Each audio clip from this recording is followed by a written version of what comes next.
Hey everyone, welcome back to our channel. Today, let us journey together on how to upload videos on Murf AI, a quick guide.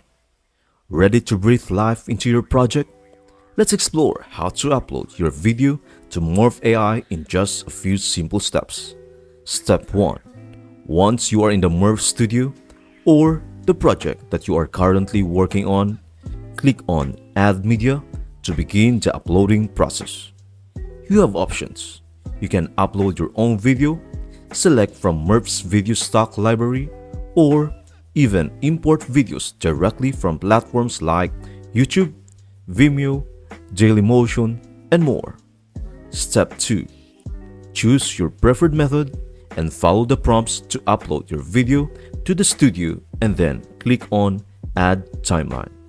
And just like that, your video is ready to join the creative canvas of Murf AI. I hope this video helps you out. Thank you for watching and see you in the next video.